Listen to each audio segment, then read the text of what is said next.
Hello dear friends, मैं अभिषेक आनंद एक बार फिर से आप सभी का मैथ्स में स्वागत है। जैसा कि आप लोगों के लिए फिर से बीपीएससी 64वीं के प्री का मैथ्स का क्वेश्चन लेके आए हैं और इसका डिस्कशन भी अभी हम करवाएंगे। तो आप सभी तैयार हो जाइए और पेन कॉपी निकालिए और क्वेश्चन को स्टार्ट कीजिए। क्वेश्चन हम पहले से 4 लिख रखे हैं। क्वेश्चन एक जो दे रखा है बोर्ड पे आपको दिख रहा है, ये किसका है? द ट्रेन का। तो ट्रेन का क्वेश्चन बीपीएससी बहुत पूछती है, इसलिए आप सभी जब जाएं एग्जाम देने के लिए तो ट्रेन को एक बार देख के जाएं। और इस डिस्कशन में हम कोशिश करते हैं कि आपको उस तरह से ट्रेन के बारे में कुछ कंसेप्ट या नॉलेज दे दें ताकि इस तरह का क्वेश्चन कोई मिले तो आप इस क्वेश्चन को कर पाएँ। चलिए क्वेश्चन को पढ़ते हैं। एक रेलगाड़ी जिसकी लंबाई 150 मीटर है और उत्तर दिशा में चलते हुए 144 किलोमीटर प्रति घंटे की गति से 250 मीटर लंबी पुल को कितने समय में पार करेगी? तो इस बात का ध्यान रखिएगा, यदि ट्रेन की लंबाई मीटर में है तो इसके चाल को भी क्या कर लीजिए, मीटर पर सेकंड में लेके चले जाइए। तो किलोमीटर पर आवर को मीटर पर सेकंड में लेके जाएंगे तो कितना हो जाएगा? 5 गुना 18 से मल्टीप्लाई करना पड़ेगा। तो चाल है कितना? 144। 144 गुना 5/18 कितना हो गया? 40 मीटर पर सेकेंड। और हम आपको समझाए हुए हैं कि जब दो ट्रेन सेम डायरेक्शन या अपोजिट डायरेक्शन से क्रॉस करेगा तो दोनों ट्रेन की लंबाई जुटेगा। सेम वही कंडीशन यहाँ पे भी है कि जब ट्रेन एक पुल को क्रॉस करेगी तो ट्रेन का पूरा लंबाई पूरे पुल को क्रॉस करेगा। तो पूरा पुल की लंबाई और पूरे ट्रेन की लंबाई जुटेगा तो वही टोटल क्या हो जाएगा? डिस्टेंस। तो डिस्टेंस क्या हो जाएगा? 250 और 150 400 मीटर। और कितना के स्पीड से क्रॉस करेगा? 40 मीटर पर सेकेंड। काट कूट के कितना हो गया? 10 सेकेंड। यानी कि वह ट्रेन 40 मीटर पर सेकेंड के स्पीड से चलते हुए उस 250 मीटर लंबे पुल को 10 सेकेंड में क्रॉस कर जाएगी। चलिए इसको नोट कीजिए, ये भी एक क्वेश्चन है। चलिए अब क्वेश्चन देखिए, ये जो परसेंटेज का क्वेश्चन है वो सेट का क्वेश्चन बहुत पूछता है बीपीएससी, इसलिए आप लोग थोड़ा सा जो प्रॉब्लम बेस्ड ऑन सेट होता है परसेंटेज का क्वेश्चन उसको देख के जाएंगे। खैर हम इस क्वेश्चन को कर रहे हैं, इसको मिटा लें।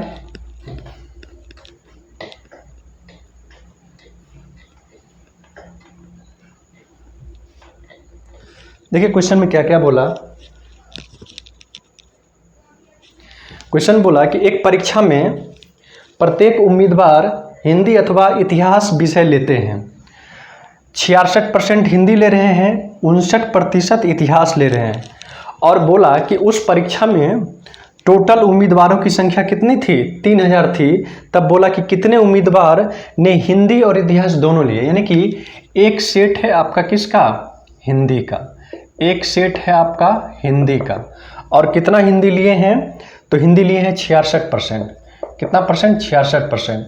और एक सेट है इतिहास का, हिस्ट्री का, और वो कितना है? 59% है। ये जो पार्ट है दोनों के लिए कॉमन है, हिंदी के लिए भी और हिस्ट्री के लिए भी। इसको मान लेते हैं X%।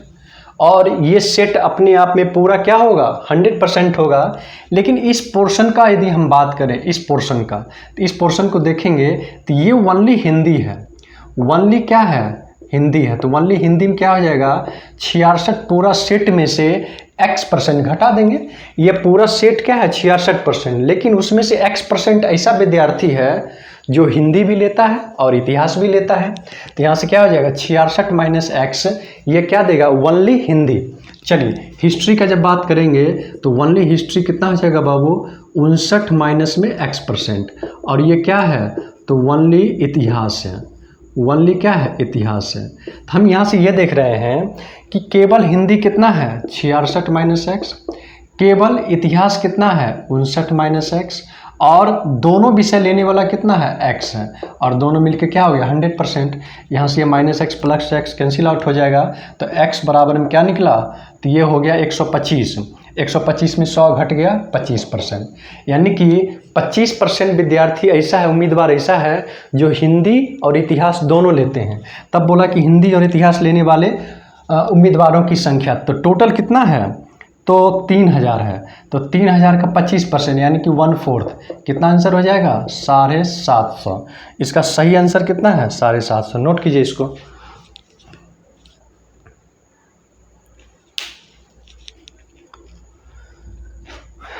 तो इस तरह का क्वेश्चन बीपीएससी बहुत पूछती है। तो सारे डिस्कशन में हम कोशिश करते हैं कि आपको अच्छे से समझाएं। आप लोग बने रहिए, देखते रहिए अच्छे से।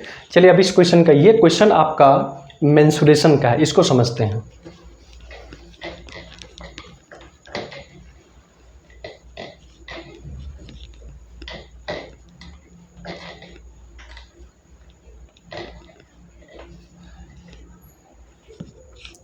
क्वेश्चन क्या बोला कि एक कमरा जिसकी लंबाई 12 मीटर, चौड़ाई 9 मीटर एवं ऊंचाई कितना है 8 मीटर।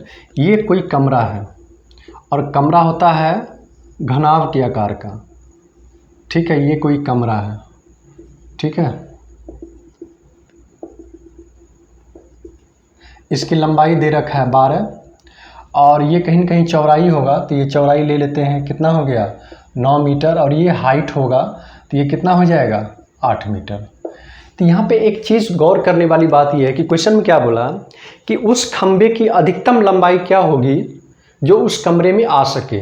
उस खंबे की अधिकतम लंबाई क्या होगी जो उस कमरे में आ सके। तो हम ये कह रहे हैं कि आप जहाँ पे अभी ये वीडियो देख रहे हैं उस रूम को देखिए। उस रूम में एक लंबाई होगा, एक चौड़ाई होगा और एक क्या होगा ऊंचाई होगा। एक लंबाई, एक चौड़ाई और एक क्या होगा ऊंचाई। हम ये सोच रहे हैं कि इस रूम में जहाँ पे ये कैमरा लगा हुआ वीडियो शूट हो रही है, इसमें मैक्सिमम लेंथ का एक रड आ जाए, एक मैक्सिमम लेंथ का रड आ जाए। तो उसके लिए हम लोग क्या करेंगे, उस कॉर्नर में उस कॉर्नर से रड को रखेंगे, इस कॉर्नर तक लेके चले जाएंगे, उस कॉर्नर से इस कॉर्नर तक लेके चले जाएंगे, तो वो मैक्सिमम लंबाई का क्या होगा खंबा होगा, मैक्सिमम लंबाई का क्या होगा रड होगा। इसका मतलब ये हुआ कि ये घनाभ का विकर्ण पूछ रहा है, या क्या पूछ रहा है विकर्ण। तो हम लिख दे रहे हैं घनाभ का विकर्ण। घनाभ का विकर्ण किसके बराबर होता है, √L² प्लस B² प्लस में H²। यही क्या है, उस खंभे की अधिकतम लंबाई है। उस खंभे की अधिकतम लंबाई हम लिख दे रहे हैं खंभा की अधिकतम लंबाई।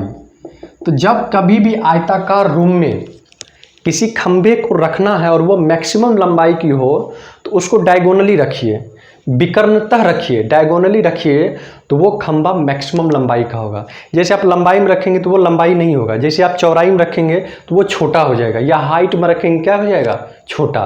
तो किसी भी आयताकार रूम में आप क्या कीजिए, घनाभकार रूम में आप उसको डायगोनली रखिए खंभे को, तो वो क्या देगा आपका मैक्सिमम लंबाई देगा। तो यहाँ से ले लेंगे √ क्या हो गया L², तो 12 के 144, 9 के स्क्वायर 81, 8 के स्क्वायर 64, ये क्या दे दिया 289, यानी कि 17 मीटर।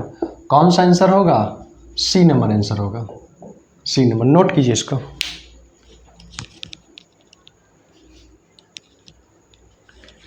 चलिए बहुत अच्छा क्वेश्चन, बेहतरीन क्वेश्चन। ये एक अच्छा क्वेश्चन था मेंसुरेशन का। आप लोग शायद उम्मीद है कि समझ गए होंगे। अब देखिए ये क्वेश्चन बहुत पूछती है BPSC, इस क्वेश्चन को बहुत पूछती है। ये पावर से रिलेटेड क्वेश्चन है, इसमें कुछ करना नहीं होता है। ये बेस 3 है, सबसे छोटा बेस 3 है, तो इसको भी सबसे छोटा बेस 3 में ले लीजिए।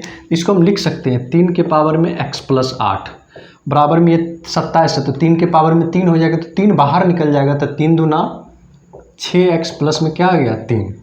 अब दोनों बेस बराबर, तो दोनों पावर क्या हो जाएगा बराबर, तो x + 8 बराबर में क्या आ गया 6x + 3, तो 5x बराबर में क्या आ गया 5, तो x का मान क्या आ गया 1। तो कौन सा आंसर है, B नंबर आपका आंसर है। तो x का मान यहाँ से कितना आ गया 1। इसको नोट कीजिए।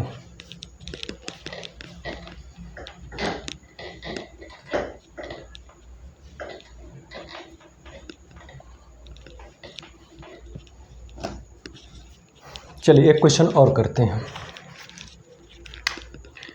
क्वेश्चन में बोला कि यदि x बराबर में -2/3 हो तो 9x² - 3x - 1 का मान बताएं, का मान बताएं। चलिए लिख लीजिएगा, ऑप्शन इसका है -13, 13, -5, -17 और ये क्या है 17। तो ये सब कोई क्वेश्चन ही नहीं हुआ, ये बहुत सिंपल सा क्वेश्चन है। कुछ नहीं करना है, x बराबर में -2/3 रख दीजिए, आंसर आ जाएगा। x बराबर में -2/3 रख दीजिए, आंसर आ जाएगा। लेकिन एक चीज़ आप समझिएगा, जब आप नेगेटिव का स्क्वायर करते हैं ना तो ये क्या देता है, पॉजिटिव। इस बात को ध्यान रखिएगा। और माइनस गुना माइनस ये क्या हो जाता है, प्लस। इस 2 पॉइंट को ध्यान रखिएगा। जैसे यहाँ पे लेंगे तो 9 गुना -2/3 का होल स्क्वायर, -3 गुना माइनस में 2/3 माइनस में 11, ये क्या है 9 गुना 4/9, ये माइनस माइनस क्या हो जाएगा प्लस, ये 3 3 कट गया, 2 हो गया, माइनस में 11, ये क्या है 4 2 6, 6 में से -11 घटा -5। कौन सा आंसर है, सी नंबर। नोट कीजिए इसको।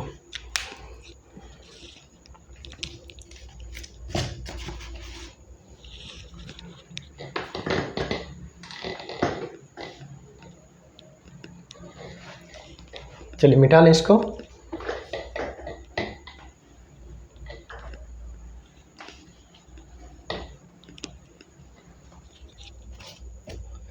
एक क्वेश्चन क्या पूछा, 1 से 50 के बीच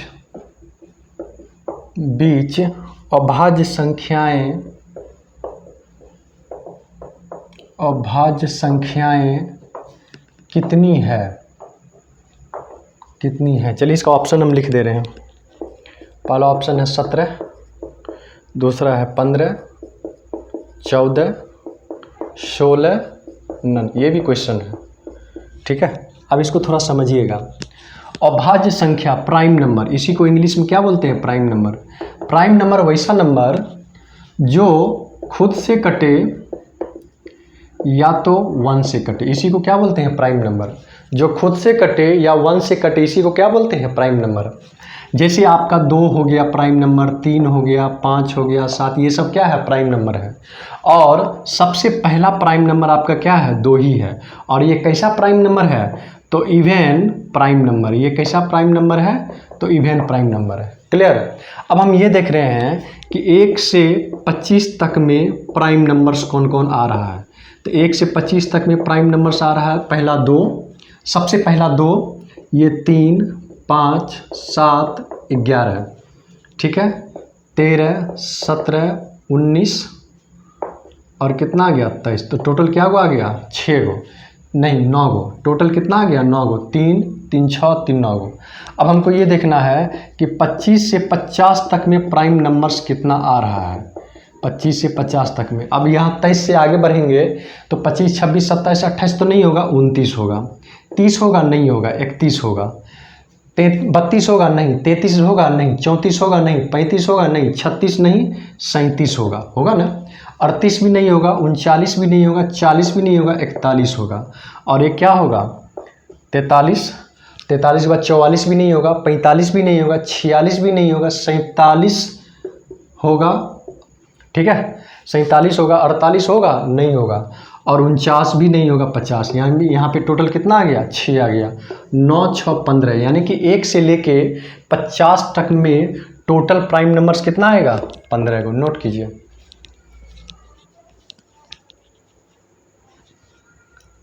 चलिए बहुत अच्छा। एक क्वेश्चन और कर रहे हैं। ये थोड़ा अच्छा क्वेश्चन बीपीएससी पूछी है, क्योंकि इस तरह का क्वेश्चन अक्सर एसएससी पूछती है, लेकिन बीपीएससी पूछी है। इस क्वेश्चन को हम अपने तरीके से हम आपको बता रहे हैं।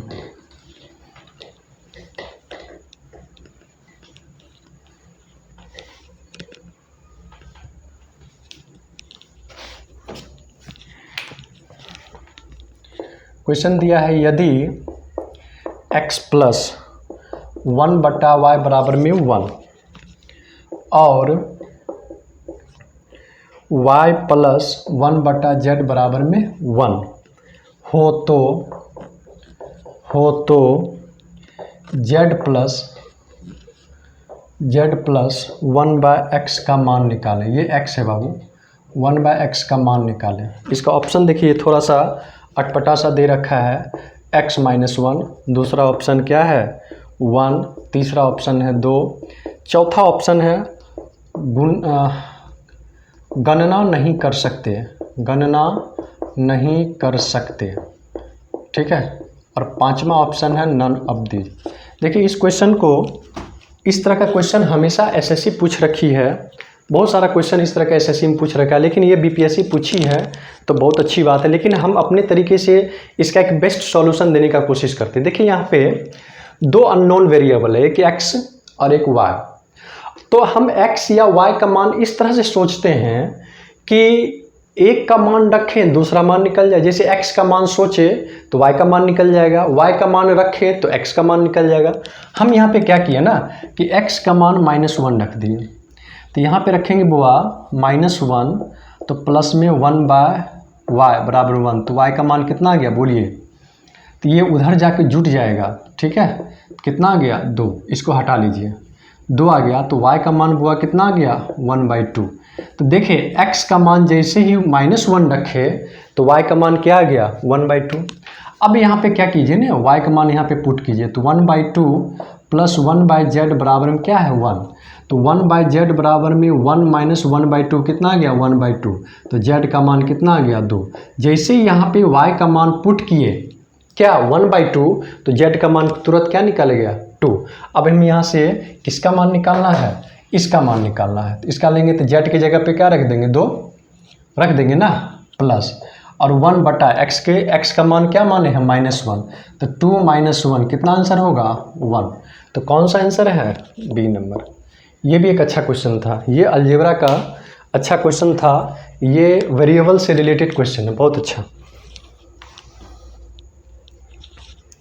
चलिए आगे बढ़ते हैं, मिटा लें इसको, समझ में आया सबको।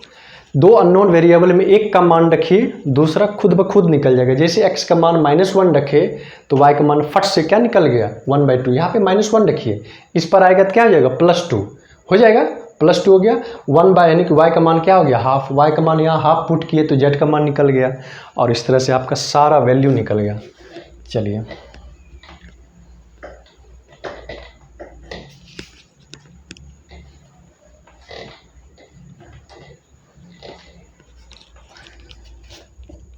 चलिए एक क्वेश्चन और करते हैं। क्वेश्चन दिया है यदि x बराबर में √0.0001225 बटा 0.0000539, तब बोला x बराबर में वाट।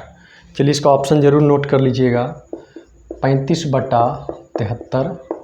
दूसरा ऑप्शन है 525/933। तीसरा ऑप्शन है 205/403। चौथा ऑप्शन है 135/233। पांचवा ऑप्शन है नन ऑफ दीज। अब देखिए इस क्वेश्चन में कुछ नहीं है, ये सब खत्म हो गया, 0%, ये पॉइंट सब खत्म हो गया। अब ये देखिए ऑप्शन देखिए, ये 525 है, कभी भी 1225 का परफेक्ट स्क्वायर रूट 525 होगा नहीं होगा। ये 205 है, 4000 चला जा रहा है, कितना 4000 नहीं, हाँ 4000 चला गया, तो ये भी होगा नहीं होगा। वैसे भी हमको पता है कि 1225 किसका परफेक्ट स्क्वायर रूट होगा 35 का, तो 35/73 कौन सा आंसर होगा ए नंबर। वैसे भी जब भी इस तरह का क्वेश्चन मिले तो आप कीजिए क्या कि 35 के स्क्वायर के बारे में सोचिए। 35 के स्क्वायर क्या बोलता है कि पहले 5 के स्क्वायर ले लीजिए 25, इसमें 1 बढ़ा दीजिए 4 हो जाएगा, और 4 को 3 से मल्टीप्लाई कर दीजिए 1225। तो इस तरह से आप इसको बनाना है। चलिए एक और क्वेश्चन, लास्ट क्वेश्चन ही है इस सेशन का लास्ट क्वेश्चन।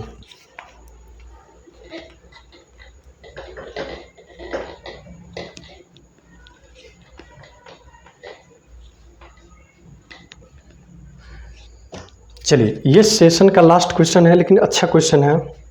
क्वेश्चन दिया है यदि समेशन ऑफ n बराबर 1 से लेके 10 तक है, और इसका जो इक्वेशन दे रखा है कैसे 2n + 1/2, तो बोला कि s का मान बताइए। ऑप्शन इसका हम लिख दे रहे हैं। पहला ऑप्शन है 55.1/2, दूसरा ऑप्शन है 56, तीसरा ऑप्शन है 11, चौथा 115, पाँचवा कितना है 110.1/2। देखिए इस तरह का क्वेश्चन बहुत पूछ रहा है बीपीएससी, इस तरह का क्वेश्चन बीपीएससी बहुत पूछ रही है। आपको थोड़ा ध्यान देना होगा कि इस तरह के क्वेश्चन को कैसे बनाएंगे। यानी कि ये समेशन है, n का मान 1 से लेकर 10 तक लेना है। पहले इसको थोड़ा सॉल्व कर लीजिएगा। इसको सॉल्व करेंगे तो 2 दूना 4, 4n प्लस में 1/2 हो गया, कोई दिक्कत नहीं ना, तो 1/2 को बाहर कर लीजिएगा। ठीक है, अब अंदर में क्या करेंगे, 1 का मान रखेंगे, n का मान 1 रखे तो 4 गुना 1 4 हो गया, प्लस में 1 कितना आ गया, 5 आ गया बेटा, आ गया ना। अब n का मान 2 रखिए, 10 तक लेना है, n का मान 10 तक जाना है, तो 4 दूना 8 1 9 हो गया। ठीक है, अब 3 रखेंगे, 4 3 12 1 13 हो गया। इसी तरह से आगे बढ़ेंगे 17 और बढ़ते बढ़ते 10 रखेंगे, क्या हो जाएगा, 41 हो गया। क्या हो गया, 41। अब इसी का सम लेना है, लेकिन इसका सम आप डायरेक्ट नहीं निकाल सकते हैं, इसका सम आप डायरेक्ट नहीं निकाल सकते हैं। क्यों? क्योंकि यहाँ पे गौर से देखिए, ये एक प्रकार का सीरीज है, ये एक प्रकार का क्या है, सीरीज है। किसका सीरीज है, अर्थमेटिक प्रोग्रेशन का, समानांतर श्रेणी का क्या है, सीरीज। कैसे हम पकड़े, देखिए 5 और 9 के बीच का डिफरेंस 4 है, 9 और 13 के बीच का भी डिफरेंस क्या है, 4 है, 13 और 17 का भी डिफरेंस क्या है। तो कोई भी सीरीज एपी में तभी होता है जब उसका कॉमन डिफरेंस, जिसको सार्व अंतर बोलते हैं, हर एक कंडीशन में बराबर हो, तो वो आपका सीरीज कैसा सीरीज होगा, अर्थमेटिक प्रोग्रेशन होगा। तो यहाँ पे क्या हो रहा है, दिक्कत यहाँ पे क्या हो गया कि 4 4 का गैप है, तो 41 नंबर तक, 41 तक गए तो टोटल नंबर ऑफ टर्म्स कितना है, ये टोटल नंबर ऑफ टर्म्स निकालना पड़ेगा आपको। अब देखिए 4 4 के गैप में जा रहा था, हमको लग रहा है कि यहाँ पे टोटल नंबर ऑफ टर्म्स 10 गो होगा। देखिए कैसे, एक होता है nth टर्म ऑफ एपी, इसका फॉर्मूला लिख दे रहे हैं बुआ, ठीक है, Tn बराबर a plus n minus 1 into D. आपसे बेटा ये पूछ रहे हैं कि a क्या है, तो a आपका फर्स्ट टर्म है, a आपका क्या है, फर्स्ट टर्म 5, कॉमन डिफरेंस को d से डिनोट करते हैं, तो d कितना है 4 और Tn का मान कितना है 41, Tn का मान क्या है 41। अब यहाँ पे रखिए, तो 41 बराबर एक जगह पे 5 रखिए और n तो निकालना ही है, और d के जगह पे क्या रखिए 4, तो ये क्या हो जाएगा 4 रखिए, यहाँ पे 4 रखिए, तो 4n बराबर में क्या आ गया 40, इसलिए n का मान कितना आ गया 10, n का मान 10 आ गया। अब यहाँ से सम ले लेंगे, तो सम लेंगे बुआ, तो n का मान तो पता चल क्या है, तो हाफ को रहने दीजिए, अब अंदर में ही सारा कुछ होगा। तो सम हम लिख दे रहे हैं, सम का फॉर्मूला लिख रहे हैं, sum of AP of nth term, of nth term क्या होता है, n/2 2a plus n minus 1 into में d, यही होता है ना। nth टर्म का सम का जो एपी का सीरीज का जो सम होता है उसका क्या होता है, n/2 2a plus n minus 1 into D. तो यहाँ पे n का मान 10/2 हो गया, 2 गुना a के जगह पे क्या रख देंगे 5 प्लस n के जगह पे 10 माइनस में क्या हो गया 4। तो ये तो यहाँ से जब देखेंगे तो हाफ गुना ये तो 5 हो गया बुआ, हो गया नहीं, ये 10 है और ये 9 चौक 36 है, तो यहाँ से क्या आ गया, तो ये 10 है और ये 9 चौक 36 है, 36 10 46 आ गया, आ गया नहीं, इसको 23 से काट लो, ठीक है ना, कट गया 23 से, तो इसका आंसर कितना हो जाएगा 115। तो 115 इज़ द राइट आंसर, इसका आंसर कितना है 115 है। तो इसको एक बार अच्छे से देख लीजिए, मिला लीजिए। हम इसका nth टर्म का AP का फॉर्मूला लिख दिए, ठीक है, और AP के nth टर्म का सम का फॉर्मूला लिख दिए, क्लियर। अब यहाँ पे जो भी टर्म था यहाँ से n का मान पता चल गया और यहाँ से सम ले लिए, तो ये क्या हो गया n/2 10/2 2a, तो 2a का मतलब 2 गुना 5 प्लस 10 माइनस 1 गुना 4, यहाँ पे n की जगह पे 10 माइनस 1 गुना में क्या ले लिए 4, तो ये आपका काट पीट के कितना आ गया 115। इसको सॉल्व कर लीजिएगा, ठीक है ना, ये कुछ नहीं है, सॉल्यूशन है, ये हाफ तो बाहर ही है, ये 5 आ गया और नीचे अंदर कितना आ गया 46 आ गया। तो यहाँ से हम इसको लिख सकते हैं 5 गुना 46, ये 23 से कट गया 115, इसका राइट आंसर है। तो ये आपका एक सॉल्यूशन था, ठीक है, बीपीएससी का। तो बीपीएससी में 2-3 बात, एक ट्रेन से सवाल ज़रूर पूछ रही है और एक सेट से रिलेटेड परसेंटेज का सवाल आता है वो ज़रूर पूछ रही है, और एक जो पावर को इक्वेट करना होता है उससे सवाल ज़रूर पूछ रही है। तो आप लोग थोड़ा सा ध्यान दीजिए, अभी बीपीएससी 67वीं का वैकेंसी आया है जिसका एग्ज़ाम 12 दिसंबर को होने को है। तो आप लोग हमारे चैनल से जुड़े हुए रहिए, वीडियो को देखते रहिए, वीडियो देखने से ही आपको सारा कुछ आइडिया लग जाएगा कि किस तरह से सवाल को बनाना है, किस तरह से सवाल पूछ रहे हैं। और हम तो देखते भी हैं कि मेरा कितना प्रयास रहता है कि हम आपको एक एक चीज़ तोड़ के बताएं।